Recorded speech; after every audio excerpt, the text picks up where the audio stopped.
Bonsoir mesdames, messieurs. Sénatorial 2013, le RDPC et le SIF se livrent à une sorte de guerre de mots pour séduire l'électorat. Les deux partis en lice dans la région du centre sont en pleine campagne de charme auprès des conseillers municipaux. Et puis en sport, injonction du secrétariat général de la FIFA à l'État du Cameroun.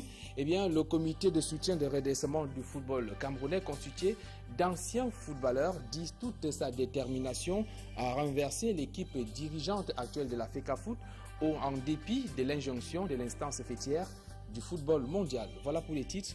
Retrouvons-nous juste après pour le développement.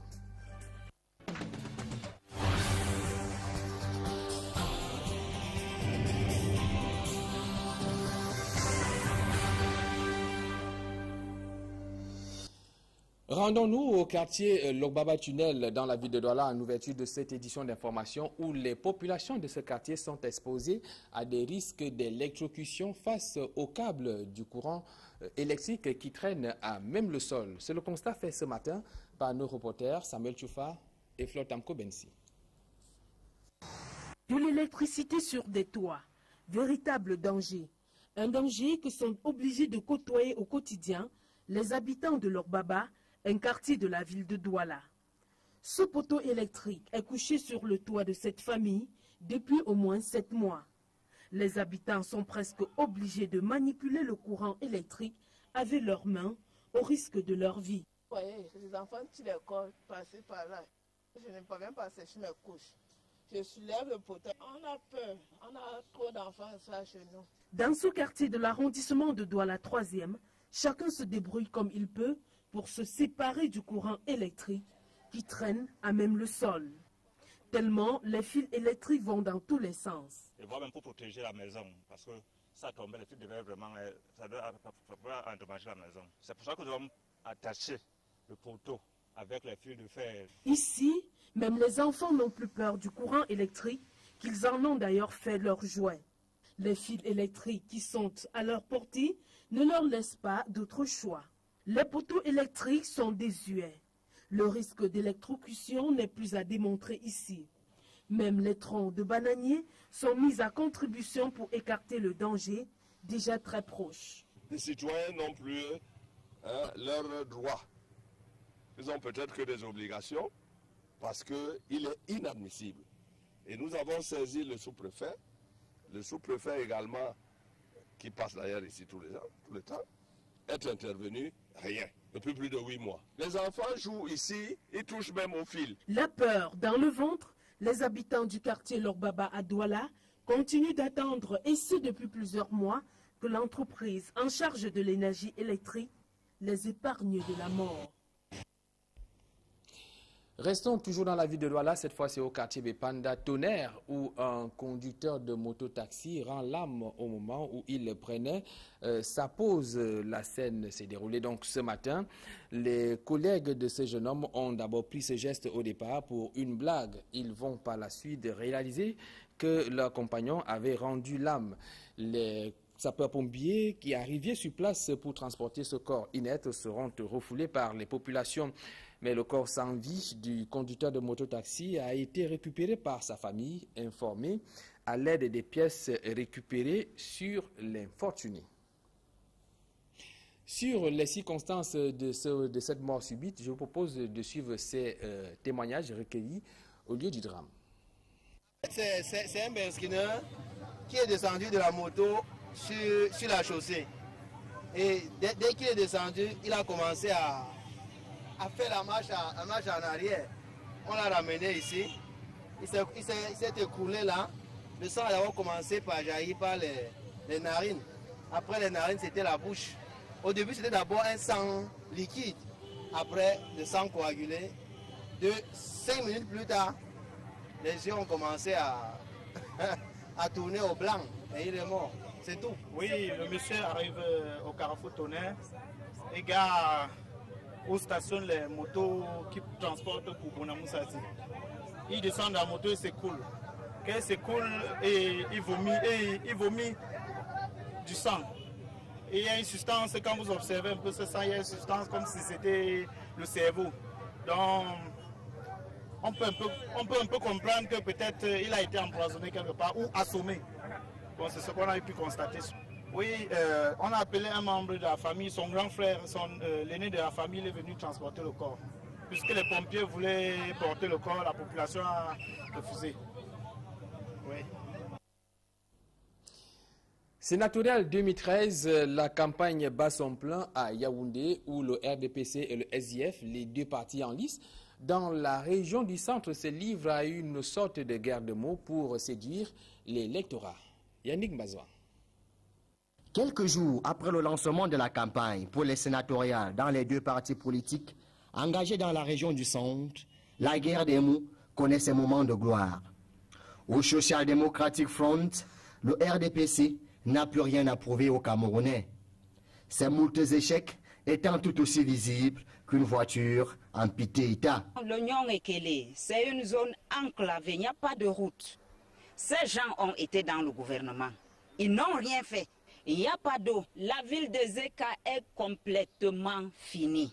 Alors j'interpelle ces électeurs, ces conseillers municipaux, qu'ils demandent à leur frère Luc René, plus précisément, qu'est-ce qu'il a fait et qu'est-ce qu'il veut faire. Je lance un appel ici à M. Naondoua Sylvestre, qui est aussi de la Meufouafamba comme moi. Déjà, c'est quelqu'un qui est très impopulaire dans ce département, parce qu'il a déjà eu des hautes fonctions dans cette République. Il n'a pas pu assumer. Du côté du RDPC, le SDF n'est là que pour animer la galerie. Le SDF nous fait peur. Il faut plutôt aller demander au SDF s'ils ont une chance de passer ici. Non, nous pensons que le SDF anime la galerie dans la région du centre. Par conséquent, pour le Rassemblement démocratique du peuple camerounais, la victoire est acquise d'avance. Le SDF est une famille politique qui fait partie du paysage politique camerounais. Comment nous ferait-il peur? Est-ce que nous leur faisons peur? Demandez-leur si nous leur faisons peur. En ce 5e jour de campagne dans la région du centre, le SDF est allé au contact des conseillers municipaux d'Umfundi pendant que le RDPC s'est déployé du côté d'Ntui. Eh bien, que pense la population au Cameroun par rapport à l'avènement du Sénat? Eh bien, les avis sont diversifiés. Quant à l'importance de la Chambre haute, il y a d'un côté ceux qui pensent que le Sénat sera assez onéreux pour le budget camerounais et par contre d'autres trouvent un intérêt à ce Sénat, mais ils se posent des questions sur l'organisation de la Chambre haute. C'est dans ce reportage une fois de plus de Yannick Mbazoua. L'arrivée du Sénat au Cameroun semble d'aucune importance pour beaucoup de Camerounais. Pour moi, ça ne me dit rien parce que je ne m'intéresse pas déjà à la politique. Mais je me dis, pour ceux qui font la politique, ça va les apporter un plus. À moi, personnellement, rien. Surtout, du moment où peu connaissent la définition du mot Sénat. Ah, le Sénat, je n'en sais rien. Je n'en sais rien pour ça. Tu n'en as jamais entendu parler? Non, non. Tu ne connais pas ce que c'est que le Sénat? Même ici au Cameroun, ça existe. Mais ça n'existe pas encore ici au Cameroun. Donc tu n'as jamais entendu parler du Sénat? Mais peut-être aux États-Unis, mais ici, vraiment aucune idée. Le Sénat. Non, moi je ne connais rien. Je vous dis vrai. Vous n'avez jamais entendu parler du Sénat? Non, non. Avis partagé par Edith Kawala. Pour elle, le Sénat actuellement au Cameroun n'a pas sa place. D'abord parce que très coûteux. Les ressources que va engloutir ce Sénat, on parle de près de 20 milliards de francs CFA ou plus. Chaque sénateur avec 3 millions, ça fait 300 millions par mois uniquement pour les salaires des sénateurs. Surtout que cet argent aurait servi à améliorer les conditions de vie des populations. Nous estimons que le Cameroun a besoin de l'eau pour ses citoyens, de l'électricité pour ses citoyens, des emplois pour nos jeunes. On n'a pas besoin d'un Sénat en ce moment. Pendant qu'une classe rejette la venue du Sénat, une autre l'accueille à bras ouverts, mais seulement critique son organisation. Je pense que c'est une bonne chose. Mais seulement, elle n'est pas bien organisée, puisque ceux qui élisent les sénateurs sont illégitimes. L'arrivée du Sénat au Cameroun, déjà c'est une bonne chose parce que c'est prévu dans la Constitution. Mais c'est la manière dont on est en train de la faire qui semble ne pas être bonne, puisque en principe on devait d'abord mettre sur pied les régions. Pendant que les points de vue sont divergents dans les rues, la campagne, elle, continue son bout de chemin dans le territoire national. Célébration de la 127e édition de la Journée internationale de la Fête internationale du travail. On y pense déjà dans la région du littoral avec la réunion tenue ce jour dans les services du gouverneur. Joseph Betty Assoma a par ailleurs profité de cette circonstance pour inviter les responsables d'entreprises à plus de vigilance afin que ceux-ci ne tombent plus dans les cas d'arnaque et de corruption dont ils ont été victimes au cours des éditions antérieures. Le gouverneur de la région du littoral a par ailleurs prescrit plus de vigilance au comité d'organisation des cérémonies liées à la 127e édition de la fête internationale du travail qui va se célébrer le 1er mai prochain dans la ville de Douala ainsi que dans tout le Cameroun. On parle à présent de la régulation de l'espace commercial dans la région du centre avec les contrôleurs des prix, poids et mesures qui sont appelés à plus d'efficacité dans ce secteur. Ceux-ci viennent de bénéficier d'un séminaire de formation destiné à améliorer leur performance. Marcelin Ganso.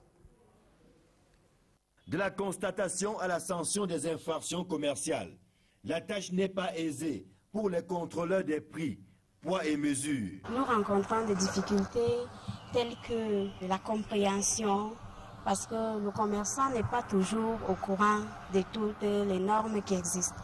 Il n'est pas au courant de tous les textes qui ont été pris en matière de prix. Il y a aussi que les contrôleurs ne maîtrisent pas toujours la procédure.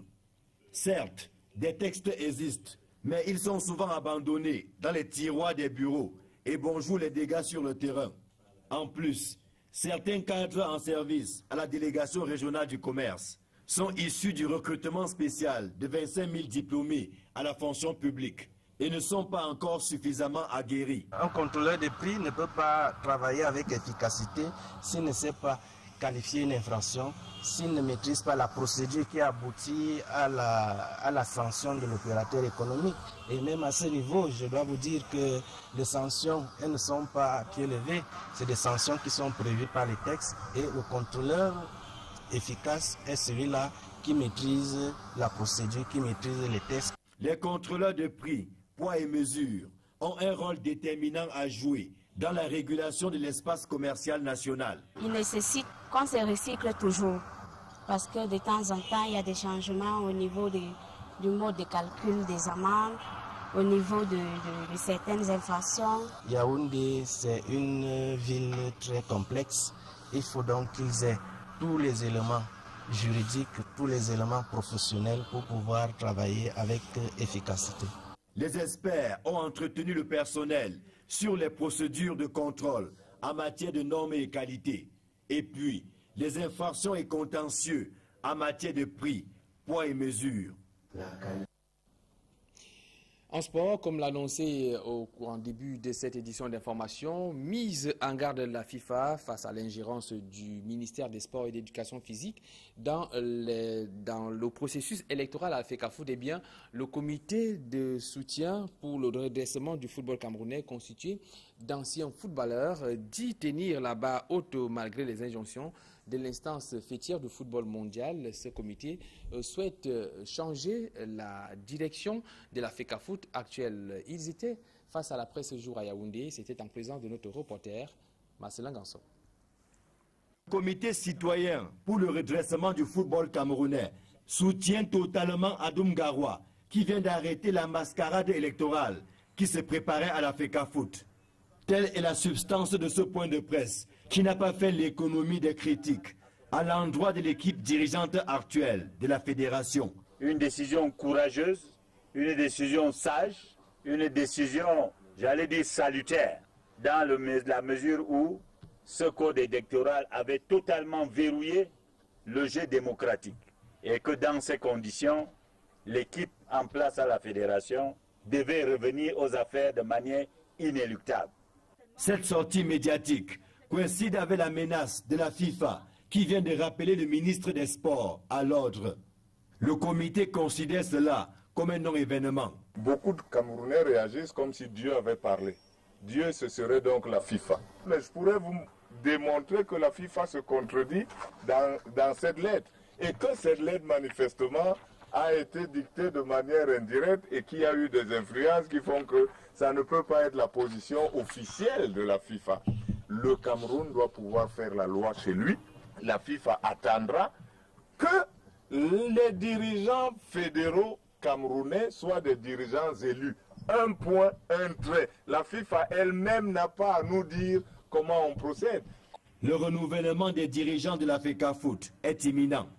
Les membres du comité déclarent ne pas être préoccupés par un quelconque acte de candidature, mais plutôt par l'avenir de notre football. Un avenir qui repose sur le renversement de l'équipe actuelle. Ce qu'on raconte là-bas, que c'est Roger Mila qui veut être le président de la fédération, c'est MV Emmanuel, c'est Bel Machin. Non, nous n'avons pas de candidat. Nous voulons d'abord nettoyer les toiles d'arrêt qui sont de partout là, on les dégage, hein, les cancrélats, les magouilles, tout ce que vous voulez qui sont là, on sort tout ça. Et là, on va demander aux Camerounais honnêtes, aux Camerounais démocrates, aux Camerounais qui veulent que le Cameroun retrouve son niveau de football de se représenter. Ce point de presse survient au lendemain du rapport du Conseil des disciplines budgétaires et financières, épinglant l'actuel dirigeant de la FECAFOOT au sujet de la gestion de la Sodecoton. D'aucuns y voient le début de la fin de Iya Mohamed. Toujours en sport, notons qu'on va jouer ce week-end des rencontres retour comptant pour les matchs de coupes africaines en football. Il y aura au stade de la réunification de Douala la rencontre qui va opposer la Panthère sportive d'Undé à l'USM d'Alger. Les Algériens qui ont donc procédé à la première séance d'entraînement cet après-midi au stade de la réunification de Douala. La formation algérienne est décidée à préserver les acquis du match aller. Ils ont donc gagné 1-0. C'était cet après-midi avec Jean-Paul Chuniat. Arrivé au Cameroun au petit matin, l'équipe du SM Alger procède à la reconnaissance du stade de Bépanda où elle croise la Panthère sportive d'Undé en match retour des 16e de finale de la Coupe de la CAF. À cette unique séance d'entraînement, le coach Dizri Bilal met l'accent sur l'adaptation de ses joueurs à la pelouse synthétique du stade de la réunification. Pour la répétition des gammes avant le concert proprement dit ce samedi, l'équipe de l'USM Alger met en place des dispositifs de pressing à travers quelques actions d'attaque rapide et attaque placée. Une trentaine de minutes d'exercice, les Algériens rassurent qu'ils sont fin prêts pour le match contre Panthère d'Undé, en dépit des conditions climatiques un peu rudes pour eux au Cameroun. On a un effectif, on a géré quoi, on était en Égypte, on a laissé un peu les joueurs en Algérie, on est avec un effectif ici, on est là pour faire un match correct, un match pour être qualifié le prochain tour, Inch'Allah. Le collectif de 15 joueurs de l'expédition en terre camerounaise n'a qu'un seul objectif, faire un bon match et se qualifier pour les 8e de finale. Dans le football, il n'y a pas d'acquis, hein. Ça va très vite, 1-0 c'est pas beaucoup, ou ça va être, tout est jouable pour demain, pour l'adversaire, donc il faut continuer à être concentré et à bien se préparer. Et cet adversaire que vous avez vu au match aller, la Panthère d'Undé? Oui, c'est une bonne équipe qui va être difficile à jouer chez elle devant son public. Donc on se prépare et on va essayer de faire un bon match. Vainqueur 1-0 à l'aller à domicile, l'USM Alger n'entend pas lâcher prise face à Zumento. Contrairement au Fauve d'Undé, l'USM Alger est sur 4 fronts. La demi-finale de la Coupe d'Algérie, la Coupe de la CAF, la finale de la Coupe arabe au Koweït, avec une position de 4e en championnat. Il pourrait se montrer plus compétitif que les Camerounais. Les Algériens n'attendent plus que l'heure du match, ont-ils conclu en quittant la cuvette de Bépanda. Juste dehors, le fils de Rabat, adversaire de l'Union sportive de Douala en Ligue des Champions, est interdit d'accès au stade pour des raisons de sécurité, a affirmé le directeur du stade de la réunification de Douala.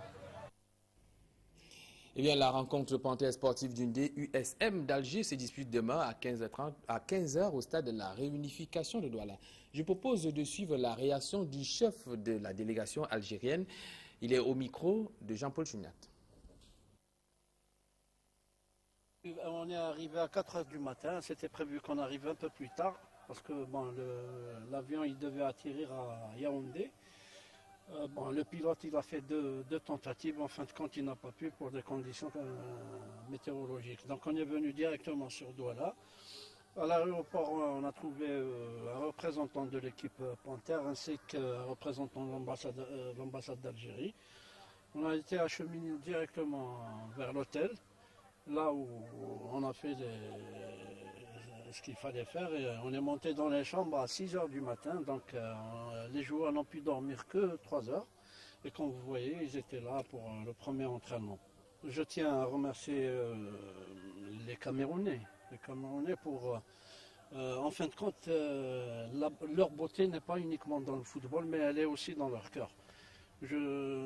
À aucun moment je me sens dans un pays étranger, bien au contraire, je me sens très très bien. Et là, je suis vraiment content de l'hospitalité.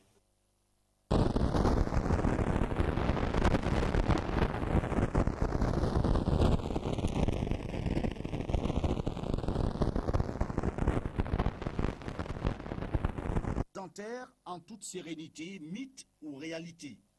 L'interrogation a eu réponse à l'occasion de la conférence d'information tenue au cercle municipal de Bonanjo à Douala et organisée par la FEDEC, entendons Amicale des femmes chirurgiennes dentistes du Cameroun. Tour à tour, nous avons parlé de la carie dentaire, nous avons parlé des complications de la carie dentaire, nous avons parlé de l'hygiène du cou dentaire, on a parlé de l'éthique.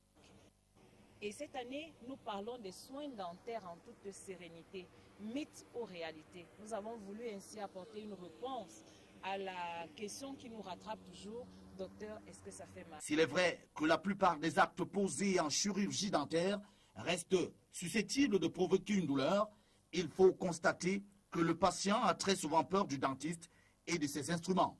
Et ces femmes, chirurgiens dentistes, peuvent rassurer ici que désormais, la prise en charge de cette fameuse douleur est efficace. Prise en charge psychologique de la douleur. Ensuite, lorsque le patient ne peut pas réaliser l'acte immédiatement, il peut prescrire des antalgiques qui peuvent être des anti-inflammatoires purs. Alors, au moment de l'acte, au moment de l'acte même, avant de réaliser l'acte, c'est-à-dire une extraction ou bien un soin de carie, le patient fera une anesthésie. Généralement, les anesthésies en dentisterie, ce sont des anesthésies locales. À la FEDEC, elles auront donc choisi la semaine consacrée à la dent pour rassurer les patients que l'on peut éloigner anxiété et douleur, car l'image du dentiste posant un acte douloureux n'est plus actuellement justifiée. Car, explique-t-elle, nous ne vivons plus à l'époque où clinique et dentiste avaient un aspect effrayant. Comment faire pour s'en sortir d'un soin dentaire sans la douleur? Est-ce possible? Alors nous disons aujourd'hui, nous sommes sortis de ce mythe-là. La réalité de 2013, de la réalité déjà il y a 10 ans, dit que nous pouvons avoir des soins dentaires, si ce n'est en toute sérénité, de toute façon, sans douleur. Si désormais on peut dire haut et fort que la peur de la douleur, l'angoisse, la phobie devant le dentiste sont loin, on peut aussi dire sans craindre que maîtriser la douleur fait partie des préoccupations de chirurgiens dentistes. Et bien mieux pour celle de l'Amicale des femmes chirurgiennes dentistes du Cameroun. Chaque année, elles ont une semaine où elles choisissent un thème et elles bossent là-dessus, font des descentes sur le terrain, font du social, choisissent un thème. Nous, on a besoin d'avoir des dentistes, de vrais dentistes. La semaine de la dent, 4e édition, riche et meublée à la FEDEC, et cette conférence, un autre point glané dans le travail. Eh bien donc c'est ce reportage consacré à la semaine de la dent avec l'Amicale des femmes chirurgiens dentaires du Cameroun. Avant donc de passer à ce reportage, j'étais en train de vous donner les combinaisons des autres rencontres comptant pour les coupes africaines. On aura donc dimanche, lorsqu'il sera 14h30, le FUS de Rabat du Maroc qui sera aux prises à l'Union sportive de Douala. L'Union qui a donc perdu en match aller 0-3. Et à Garoua, Coton Sport va donc attendre de pied ferme la fête de Djekou. C'est une formation de la Côte d'Ivoire. Les cotons culteurs ont obtenu une légère avance, 1-0. Voilà, mesdames, messieurs, qui met un terme à cette édition d'information. Il faut rappeler que juste après ce journal, vous allez retrouver Spécial Sénat. C'est une émission consacrée au sénatorial 2013 dont le scrutin aura lieu le 14 avril prochain. Merci de nous avoir suivis. Je vous souhaite à toutes et à tous un bon week-end.